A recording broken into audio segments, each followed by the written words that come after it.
Manchester United 0, Real Sociedad 1. Disappointed opening game for the Europa League. The blame can be put in many different ways. First and foremost, through the referee, because that VAR decision was shocking. Shocking, and anyone telling me difference is just being dishonest. Let's get into the game. So we started out playing Fred, Eriksen, and Casemiro in the midfield, Elanga, Ronaldo, and Anthony up front, and we switched our centre backs to our old centre back pairing of Lindelof and Maguire. 6 changes from a winning team. I understand Eric Ten Hag has to make rotation changes, but I think 6 changes was too much.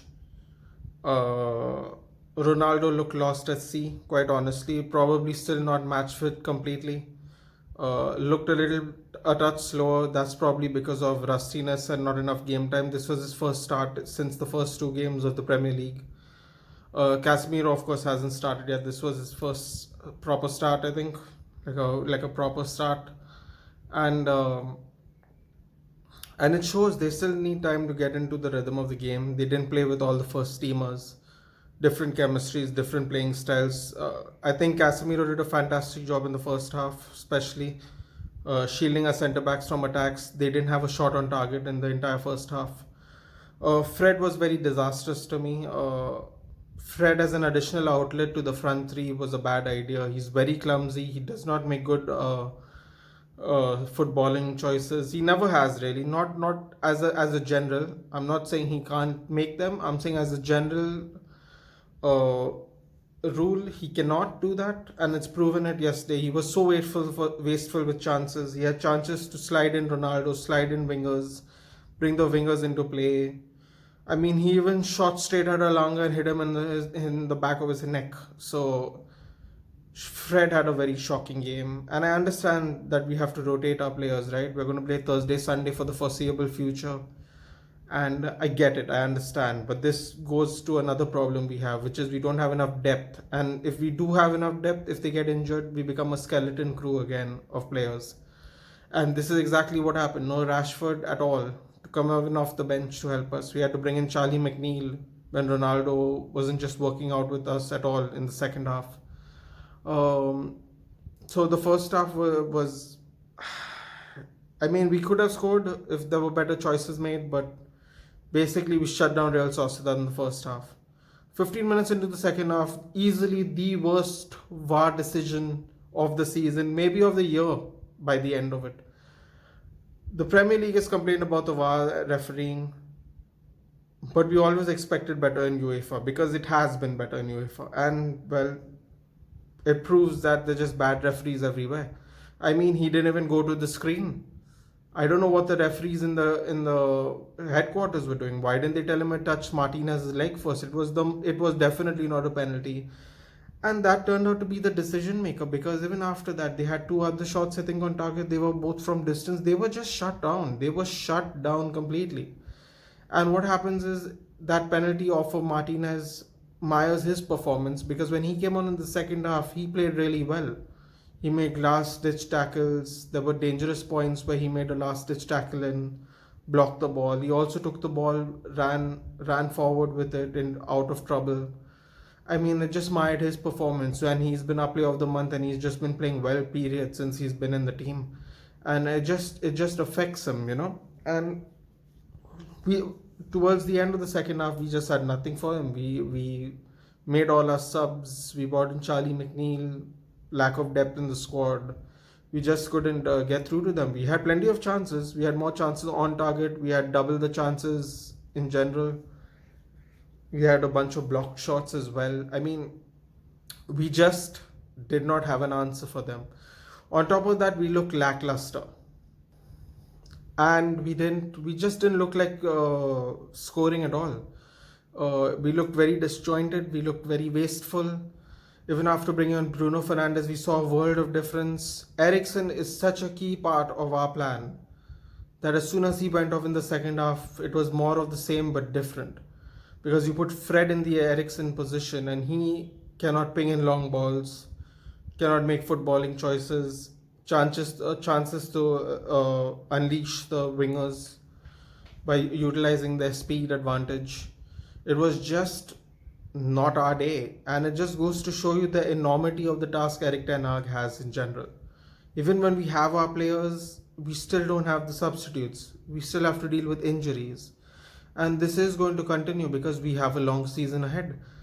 Uh, the manager has to take some of the blame here. Eric Ten Hag took out Diego Dalot, who had a great first half.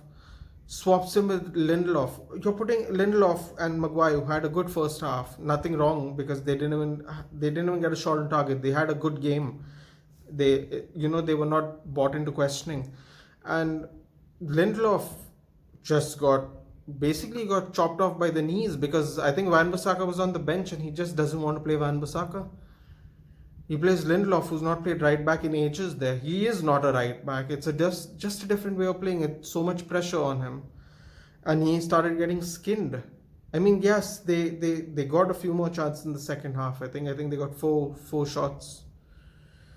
I think 4 shots in the second half or 5 shots in the second half. And some of them did come from the right hand side. But I mean, what do you want from him? He's not played, he's not match fit, he's just been thrown into the game. At least Maguire has got game time. Lindelof has not. I mean, it was such a difficult position to put him in. I felt bad for him. So that was one of the mistakes I thought he made. Playing Fred as in one of the outlets for the attacking three was an absolute horrible mistake. He clearly cannot do that. And I mean, the task he has is enormous in this club. Make no mistake about it. Everyone's like 4 wins on the trot. We can do this. I mean, we're just a couple of injuries away from playing Ole Gunnar Solskjaer's squad. Let's be real. And Eric Ten Hag has to take some of the responsibility for this. You give him praise when he makes the decision correctly, and you have to criticize when it's not. And it wasn't. I don't know what he sees, but Fred is just not a creative outlet, period. And if your choice is to rest McTominay and Bruno, I understand, but then why just not play Fred and Eriksen? Why not swap positions with Eriksen? I don't. Alanga, I try to save Alanga all the time. I thought he had an okay game. I thought he also was quite wasteful with the ball when he was running down the wings, not putting early crosses in for Ronaldo, making wrong choices, trying to take on players when it's not necessary. It just shows that he's not matured as a player enough yet. And that's because he was thrown to the Wolves. Ralph Rangnick had no choice last season. And, you can't defend him every game. He had plenty of time to make an impact this game, and he just did not. And this just goes to show you again that we don't have depth in the middle and in the front line, and the whole game changes based on the players you start with. We didn't feed the ball to Anthony enough. It was not a great performance, and we definitely did not deserve to win, but we definitely did not deserve to lose. I think the draw, if we are being very honest, would be the fairest result. Yeah, we had more chances. Yeah, we could have definitely won the game technically, but I think the draw got robbed from us based on terrible refereeing, and these 3 points matter because we got to, you don't know what's going to happen in the games ahead, or 1 point matters. All the points matter in our group stage. Not saying we could have won, but I'm saying that draw was, I mean, the penalty was literally the only shot they got a real chance at goal with. And they scored it, and they took that chance and they won. Congratulations. But that was not a penalty, and no one can tell you otherwise. Yeah, so they did end up winning the game, contentious as it may be. And, like I said, every point matters. But we have to just move forward from this. We still 4 wins on the trot in the Premier League. We have a tough game at Selhurst Park. I don't know if it's going to continue or not, but go on ahead. But we have a tough game ahead, and we have to just look towards that now. We have no other choice, and we will have to just make up for the points in the next fixtures. But we need to be more clinical, we need to be more active, we need to get all our key players into the game, and we just need to be more effective. That's it. And I think we have realized that Christian Eriksen is a very key part of this team, based on yesterday's game in particular. And it proved to be the case, especially after he left the pitch. And yeah, I'm looking forward to Crystal Palace. I'm looking forward to the bounce back whenever it may be. And I would love to know your guys' opinions. If you like this video, guys, please like, share, and subscribe. And I'll see you in the next one.